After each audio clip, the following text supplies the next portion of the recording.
मैं कर्पूरी ग्राम गया था। वहां मुझे भारत रत्न जननायक कर्पूरी ठाकुर जी को श्रद्धापूर्वक स्मरण करने का, उन्हें नमन करने का अवसर मिला। ये उनका ही आशीर्वाद है कि आज हम मेरे जैसे यहां बैठे हुए, चाहे नीतीश जी हो, रामनाथ जी हो, सब हम जैसे पिछड़े और गरीब परिवारों से निकले लोग इस मंच पर खड़े हैं। आजादी की लड़ाई में उस वक्त पूरा भारतवर्ष अंग्रेजों के साथ संघर्ष कर रहा था। इसी दौर में एक 20-22 साल के युवक ने बिहार की राजधानी पटना में ऐसा भाषण दिया कि अंग्रेजी हुकूमत हिल गई। पटना सिटी के कृष्णा टॉकीज हॉल में छात्रों की जनसभा में उस जोशीले युवक ने कहा कि भारत की आजादी की लड़ाई बहुत आसानी से जीत सकता है। हमारे देश में इतनी बड़ी आबादी है कि अगर भारत की जनता एकजुट होकर केवल अपना थूक फेंक दे तो अंग्रेजी हुकूमत बह जाएगी। इस भाषण की गूंज इतनी दूर तक सुनाई दी कि अंग्रेजी सरकार ने उस युवक को सजा भी दी। उस युवक का नाम है कर्पूरी ठाकुर, बिहार के लिए जननायक, वहां के गरीबों और पिछड़ों के लिए मसीहा, कमजोर वर्ग के लिए लोकतांत्रिक शक्ति का समंदर और सियासत में सर्वहारा वर्ग के लिए आरक्षण को बड़ी ताकत बनाने वाला राजनेता। बिहार के समस्तीपुर जिले के छोटे से गांव पिंधौचिया में जन्मे कर्पूरी ठाकुर जितने असाधारण राजनेता थे उतने ही साधारण इंसान। उन्होंने सियासत में भले ही ऊंचा मुकाम हासिल किया था, लेकिन जनता के साथ उनका रिश्तों में कभी कोई फासला नहीं आ सका। कर्पूरी ठाकुर बिहार की सियासत में एक ऐसे अमिट इतिहास के रूप में दर्ज है जिनके सामने जनता से लेकर राजनेता तक सब नतमस्तक होते हैं। अब उनके गांव का नाम कर्पूरी ग्राम हो गया है। जब भी बिहार में कोई बड़ी सियासी हलचल होती है या चुनावी गतिविधियां होती हैं, तो भारत रत्न कर्पूरी ठाकुर के बिना जनहित की बात पूरी नहीं हो सकती। प्रधानमंत्री मोदी ने भी 2025 के बिहार विधानसभा चुनाव का सबसे दमदार आगाज कर्पूरी ठाकुर के गांव कर्पूरी ग्राम से किया। 2024 में मोदी सरकार ने कर्पूरी ठाकुर को भारत रत्न सम्मान देकर बिहार को गौरवान्वित किया था। मैं कर्पूरी ग्राम गया था। वहां मुझे भारत रत्न जननायक कर्पूरी ठाकुर जी को श्रद्धापूर्वक स्मरण करने का, उन्हें नमन करने का अवसर मिला। ये उनका ही आशीर्वाद है कि आज हम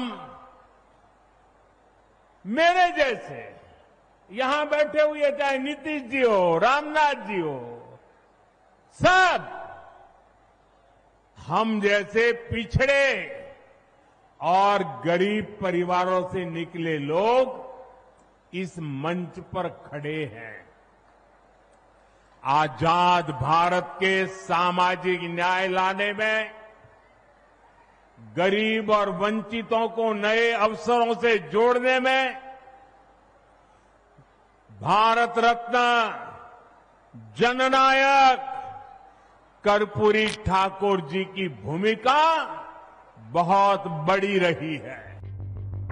आजादी के आंदोलन में 2.25 साल तक जेल में रहने वाले कर्पूरी ठाकुर देश की उन चुनिंदा सियासी हस्तियों में शुमार हैं जो हमेशा से जनहित की राजनीति में प्रासंगिक रहते हैं। कर्पूरी ठाकुर की सबसे साधारण पहचान ने ही उन्हें एक असाधारण राजनेता बनाया। उनका मानना था कि देशवासियों को सदैव अपने अधिकारों को जानने के लिए जागरूक रहना चाहिए। कर्पूरी ठाकुर ने देश की संसद को लेकर कहा था, संसद के विशेषाधिकार कायम रहे, अक्षुण्ण रहे, आवश्यकता अनुसार बढ़ते रहे। यदि जनता के अधिकार कुचले जाएंगे तो जनता आज न कल संसद के विशेषाधिकारों को चुनौती देगी। उनका सबसे चिर परिचित नारा था, 100 में 90 शोषित हैं, शोषितों ने ललकारा है, धन धरती और राजपाट में 90 भाग हमारा है। उनके बेबाक अंदाज और बिहार की जनता के प्रति समर्पण ऐसा था कि उन्होंने आरक्षण को लेकर एक लंबी लकीर खींची थी। आचार्य नरेंद्र देव और लोकनायक जयप्रकाश नारायण के राजनीतिक शिष्य कर्पूरी ठाकुर 1970 में पहली बार बिहार के मुख्यमंत्री बने।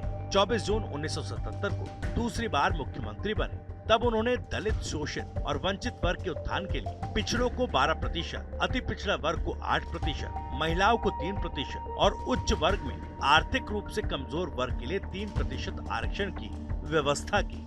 शुरुआती दिनों में जनता पार्टी, लोकदल और भारतीय क्रांति दल के साथ रहने वाले कर्पूरी ठाकुर ने अपनी संयुक्त सोशलिस्ट पार्टी भी बनाई थी।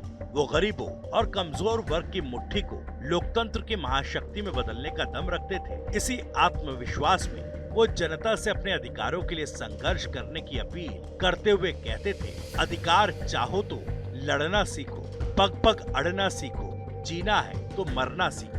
बिहार समेत देश की राजनीति में कर्पूरी ठाकुर बेहद ईमानदार राजनेताओं में गिने जाते रहे हैं। 2 बार मुख्यमंत्री, 1 बार उप मुख्यमंत्री, दशकों तक विधायक और नेता। विरोधी दल रहने के बावजूद वो अपने परिवार के लिए एक मकान तक नहीं बनवा पाए। 1952 में पहली बार विधानसभा चुनाव जीतने के बाद वो कभी चुनाव नहीं हारे। बिहार की राजनीति में शिखर तक पहुँचे, लेकिन न तो पटना और न ही अपने पैतृक गाँव में 1 इंच जमीन परिवार के लिए खरीदी। जिस बिहार में करोड़ों रुपए के कुख्यात घोटाले पूरे देश में गूंजते हो, उसी बिहार में कर्पूरी ठाकुर जैसे मुख्यमंत्री भी रहे, जो हमेशा राजनीति और राजनेताओं के लिए मिसाल की तरह है। उनके कुछ करीबी लोग बताते हैं कि जब कर्पूरी ठाकुर बिहार के मुख्यमंत्री थे तो उनके बहनोई आए और सिफारिश करके नौकरी लगवाने को कहा। उनकी बात सुनकर कर्पूरी ठाकुर गंभीर हो गए, फिर अपनी जेब से 50 रुपए निकाल कर दिए और कहा, जाइए उस्तरा आदि खरीद लीजिए और अपना पुश्तैनी धंधा शुरू कीजिए। 1971 में कर्पूरी ठाकुर बिहार के मुख्यमंत्री थे। रांची के गांव में उन्हें बेटी के लिए लड़का देखने जाना था। तब तक झारखंड बिहार से अलग नहीं था। कर्पूरी ठाकुर सरकारी गाड़ी के बजाय वहां टैक्सी से गए। इतना ही नहीं, शादी समस्तीपुर जिले में उनके पुश्तैनी गांव पिंजौतिया में हुई। उन्होंने अपनी मंत्रिमंडल के किसी भी सदस्य को उस शादी में आमंत्रित नहीं किया। यहाँ तक कि सभी अफसरों को निर्देश दिया था कि बिहार सरकार का कोई भी विमान मेरी यानी मुख्यमंत्री की अनुमति के बिना उस दिन दरभंगा या सहरसा हवाई अड्डे पर नहीं उतरेगा। ऐसा उन्होंने इसलिए किया था ताकि कोई उनकी ईमानदारी और जनहित वाली निष्ठा पर सवाल न उठा सके। वो हमेशा बेहद सीमित रहकर सरकारी खर्च करते थे। निजी कार्य के लिए कर्पूरी ठाकुर ने न तो कभी सरकारी खर्च का सहारा लिया और न ही किसी मित्र से कोई आर्थिक मदद। यहाँ तक कि उन्होंने अपने बेटे और मोदी सरकार में कृषि कल्याण राज्य मंत्री रामनाथ ठाकुर को भी राजनीतिक जीवन में आगे बढ़ाने में कोई मदद नहीं की ताकि परिवारवाद का आरोप न लगे। रामनाथ ठाकुर जेडीयू के नेता हैं और अपनी पार्टी के कोटे से केंद्र सरकार में मंत्री हैं। कर्पूरी ठाकुर की ईमानदारी और सहजता से जुड़ा एक किस्सा बहुत मशहूर है। पटना के चरखा समिति भवन में जेपी रहते थे। 1977 में उनका जन्मदिन मनाया जा रहा था। जनता पार्टी के बड़े नेता जुटे, उनमें चंद्रशेखर, नानाजी देशमुख भी शामिल थे। मुख्यमंत्री पद पर रहने के बावजूद कर्पूरी ठाकुर फटा कुर्ता और टूटी चप्पल पहनकर वहां पहुंचे। उन्हें देखकर एक नेता ने कहा, किसी मुख्यमंत्री के ठीक ढंग से गुजारे के लिए कितना वेतन मिलना चाहिए। वहां मौजूद सभी लोग बात के मायने समझ गए। कुछ लोग मुस्कुराए और फिर चंद्रशेखर अपनी सीट से उठे। उन्होंने कुर्ते को दोनों हाथों से पकड़कर सामने की ओर फैलाया। वो बारी बारी से वहां बैठे नेताओं के पास जाकर कहने लगे कि आप कर्पूरी जी के कुर्ता फंड में दान दीजिए। तुरंत कुछ 100 रुपए इकट्ठा हुए। सारे पैसे समेटकर चंद्रशेखर ने कर्पूरी ठाकुर को दिया और कहा कि इससे अपना धोती कुर्ता खरीदिएगा, कोई दूसरा काम मत कीजिएगा। चेहरे पर बिना कोई भाव लाए कर्पूरी ठाकुर बोले, इसे मैं मुख्यमंत्री राहत कोष में जमा करा दूंगा। कर्पूरी ठाकुर का जीवन बताता है कि विधायक बनना आसान है, मुख्यमंत्री बनना उतना मुश्किल नहीं है, लेकिन सबसे मुश्किल है जनता के लिए समर्पित होते हुए हमेशा साधारण बने रहना। भले ही मौजूदा राजनीति में संख्या बल, धन बल और बाहुबल हावी है, लेकिन कर्पूरी ठाकुर का जनबल सियासत के हर दांव पर भारी रहा। 17 फरवरी 1988 को जब कर्पूरी ठाकुर ने अंतिम सांस ली, तब तक वो भारत के स्वतंत्रता सेनानी, शिक्षक, बिहार के मुख्यमंत्री तक का सफर तय कर चुके थे। लेकिन वो इकलौते राजनेता हैं जिनके नाम पर बिहार में आरजेडी, कांग्रेस, बीजेपी और जेडीयू समेत हर दल और नेता नमन करते हैं। वो गरीबों और पिछड़ों के सिर्फ राजनीति नहीं करते आए, बल्कि राजनीति में कमजोर वर्ग को असाधारण ताकत देने के लिए अंतिम सांस तक लड़ते रहे। इसलिए बिहार की सियासी रगों में कर्पूरी ठाकुर जनता का दिल बनकर धड़कते रहेंगे।